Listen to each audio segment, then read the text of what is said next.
we're now going to move on and hear from our quality and assurance teams.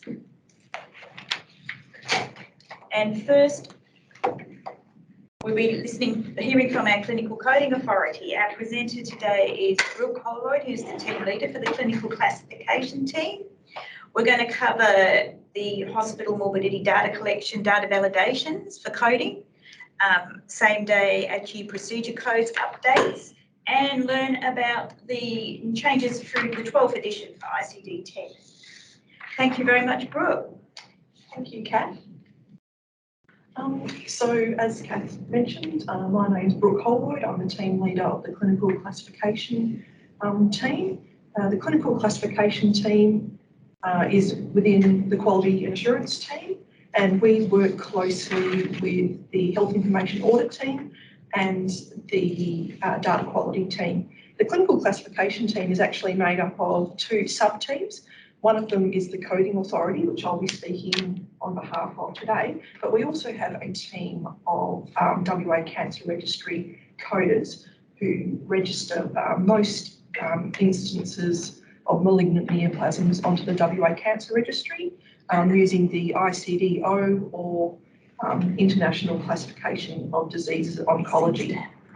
The WA Clinical Coding Authority, along with myself, consists of some other team members.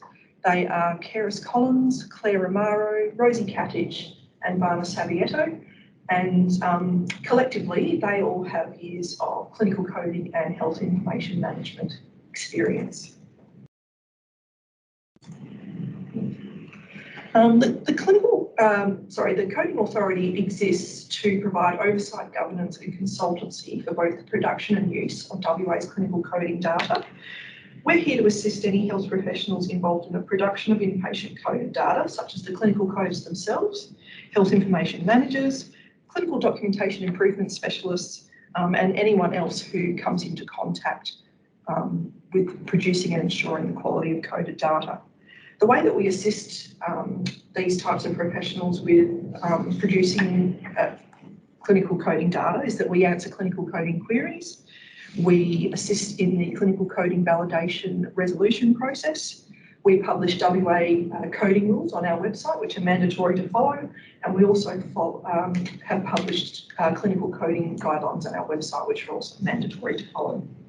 In addition to helping those people who produce clinical coding data, we're also here to assist those health professionals who use clinical coding data for various purposes, such as reporting, epidemiology, research, media, and the list goes on and on. As Kath mentioned, I'll be talking about some things in particular today, and I'll be talking about the coding related changes in relation to the patient activity data policy that comes into effect from 1 July this year. So I'll be talking about the clinical coding validations, or edits as they're commonly known, in the Hospital Morbidity Data Collection or HMDC Data Validation Manual. I'll be talking about the list of same-day acute procedure codes. And the big one that I'll be talking about is the introduction of a new classification system, again from 1 July this year, which is the 12th edition of ICD-10-AM, the disease classification, ACHI, the procedure classification, and a new edition of the Australian coding standards. First up, I'll be talking about the clinical coding validations or edits within the HMDC manual. So they've been updated from a couple of angles for effectiveness from 1 July this year. First of all, we've made sure that we've updated them for compliance with the ACHI classification and the ICD-10-AM classification 12th edition. And we've also gone through and revised 4 edits in particular, or validations, which are shown on the slide there. And what we've updated in particular for those are the exceptions to the validation. So what we've learned since the last iteration of the validation manual, we've received a lot of coded data in, and we've been able to get a greater understanding of when validations trigger and when they do not. And from this greater understanding, we've been able to add some more valid exclusions or exceptions into those particular edits. So we've got a couple of edits or validations on neoplasms, and a couple of other general ones there. So for some more information, I would urge you to go to the validations manual itself, which can be accessed through the Patient Activity Data Policy Information Compendium. Next, I'm going to talk about the list of same-day ACCI procedure codes. This is version 1.1, effective from 1 July this year. The purpose of this procedure code list is to support compliance with section 6.1 of the Admitted Patient Activity Data Business Rules. Again, this list has been updated for compliance with the latest version of the classification, which is 12th edition ACCI, or the Australian Classification of Health Interventions. And it's also been updated in line with the Private Health Insurance Benefits Requirements rules, where those rules have been updated to the 31st of March 2022. In particular, I'd like to draw your attention to a procedure code that has changed its eligibility on the list. That is a code for therapeutic hydrotubation, which is a procedure of the fallopian tube, and that has changed from eligible for same-day admission to not eligible for same-day admission. And the reason why that procedure code has changed from one to the other is based on changes that were made to the private health insurance rules. It actually changed on that list, and the same-day list of ACCI procedure codes is actually largely based on the private health insurance rules 2011. A number of queries and responses have also been added to the list, so I urge you to go and have a look at the list and the queries tab on that list for some more information on those. And this list can be accessed via the Coding Authority internet website. One of the big changes for 1 July this year is that we've gone to a new classification system. So prior to 1 July this year, we were in 11th edition of ICD 10AM, the disease classification, ACCI, the procedure classification and the Australian coding standards, and now we've gone to 12th edition. And this classification system is applicable for coding all admitted episodes with a discharge date from 1 July onwards. What a new classification essentially means is that there are new codes added.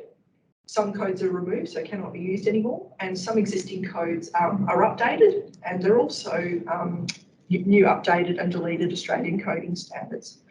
There are a number of activities that the Coding Authority undertake to get ready for the implementation of a new classification, and these include collaborating with other Department of Health staff and HSS staff on developing a gold standard file for that classification edition. And the gold standard file is essentially WA's localised electronic code list of disease and procedure codes that is implemented into systems at the Health Department, but is also shared with HSPs for introduction into WebPAS. As mentioned on the previous slides, we've updated our clinical coding validations, and we've updated the list of same-day ACCI procedure codes. Other things that we've done to prepare for this, we've created a number of sort of preview educational documents that are published on our website, and some of the topics that they cover are neoplasms, additional diagnoses, sepsis and infections. There's about half a dozen of those that you can access on our website. And we've also been working with the users of coded data to ensure that where they've used codes previously to extract data, we need to make sure that we've kept them abreast of the changes to 12th edition in case they needed to update codes. So there have been many changes for the new classification. There have been 334 new disease codes added, 416 new procedure codes, and around 50 retired Australian coding standards. In addition to that, some of the things that might be of particular note to the audience is there's been significant changes to COVID coding. We've now got a dedicated Australian coding standard for COVID coding. There's been introduction of new disease and procedure codes in relation to COVID, and quite a bit of a change in coding practice for COVID from 1 July onwards. There's also been a number of placeholder or dummy disease and procedure codes added to the classification.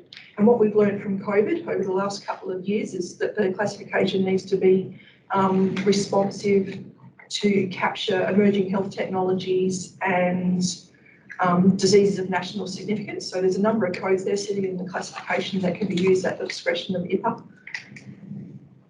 There's also been changes to the disease and procedure classification in terms of sort of male and female codes, and this is to get ready for changes to the new version of the AIDRG, which will come out next year. And the classification is responding to gender diversity and the direction that data collection is going around that. And there is also a new action procedure code for consultation liaison psychiatry. There's a couple of other changes that I've mentioned on the slide there, where there is now reduced coding of secondary or metastatic neoplasms due to a change in the wording of a Australian coding standard. Coding of social factors is now encouraged, so whenever it's documented, we now code that. The rules in the past were a bit more stringent on assigning codes for these social factors. So social factors, for example, might include somebody who's homeless, somebody who's got a gambling problem, people who've got history of physical and or sexual abuse, and there's quite a number of codes, and they're all in the sort of Z code range, as you can see on the slide. And there's also been updates to a lot of the mental health terminology in relation to the disease codes in the ICD-10-AM classification. So I've got some examples on the slide there. You can get some more information on the 12th edition changes, both from the IPA website itself. So depending on your appetite, they've got a number of resources available there, ranging from a 20-page summary through to about an 800-page line-by-line explanation of all the single individual changes that have been made to the classification. As mentioned, you can also go to the Coding Authority website. We've got a number of resources dedicated to 12th edition there. And of course, you can drop us a line anytime. And we've got our general email address there, clinical.coding@health.wa.gov.au. So that concludes what I'm going to be talking about today. I was wondering if we had any questions, Kath. Oh, thank you, Brooke. Obviously, your work is very much around coding activity, and coding that activity is so important because it is a big proportion of what we do. Interesting to see how you're always adapting to change in coding. So we can now capture so much more about our population. There was one question we had here, which was, if researchers want to do some research, and obviously they need to know these codes, do they come to your team directly, So there's a couple of ways that people can sort of come to us to get some consultancy on codes that are applicable to the work that they're doing, either it be a project or research or reporting or what have you. So we welcome people coming directly to us, and they can use that generic email address that's on the slide there. But we also welcome people. Often people will be requiring coding consultancy because they're doing some work through the data linkage process, or they've asked the admitted or inpatient data collection themselves for some data extraction. So we also receive referrals from the data linkage branch and sort of the inpatient admitted team as well. And we also often are asked to respond to parliamentary questions. So that comes down a particular line of inquiry or the media, and often epidemiology will reach out to us directly. We've got quite a working relationship with them. So I guess to answer your question, feel free to come to us directly, but we will often receive referrals, sort of it filters down to us. Yeah. Well, quite a valuable resource there we have in the coding team.